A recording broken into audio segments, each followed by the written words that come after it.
Hey there, welcome to Design Guy. Ready to create eye-catching posters with Canva? I'll walk you through each step. Click the Create button, then type Poster in the search bar.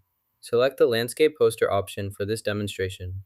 Once you've done that, browse through the available templates to find one that fits your needs and style. In the search bar, type Halloween Party Poster or simply Halloween Poster to find a variety of themed templates. Press Enter to view the results. Browse through the available options and choose a template that fits your Halloween event style and needs. Select the sample poster to begin editing.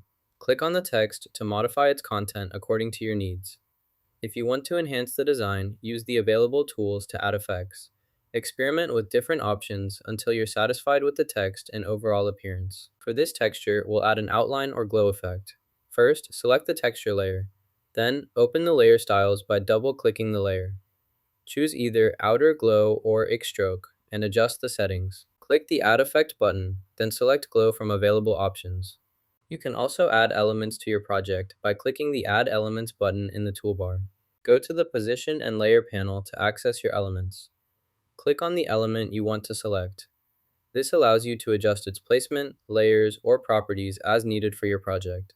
Make any necessary selections before continuing. Hold the plant in your hand and position it over the spot where you want to place it.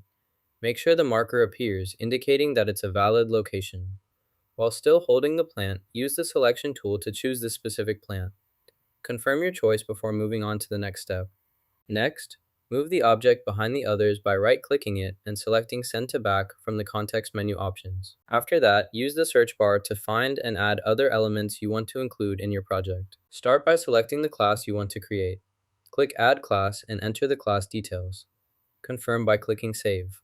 Your new class will now appear in the list, ready for students to join and participate in upcoming activities. Add the end component to your workflow. Next, include the external module to integrate outside functionality seamlessly into your project. Select the text you want to change, then click the text color icon in the toolbar. Choose a new color from the palette, and your selected text will update immediately. You can move this text by clicking and dragging it. Position it in the center to align it perfectly in the middle of your workspace or document. This text will also be included for you. Click the Share button, then select Download. Before downloading, ensure the size is set to maximum for the best quality. Adjust the size option if needed to maximize resolution. This will help you get a higher quality version of your poster for printing or sharing. You can also save this as a PDF for batch printing, and you have the option to use the CMYK color mode. Use this setting when preparing your document for professional printing. Now you know how to design eye-catching posters in Canva. If you found this helpful, hit like and subscribe for more tips.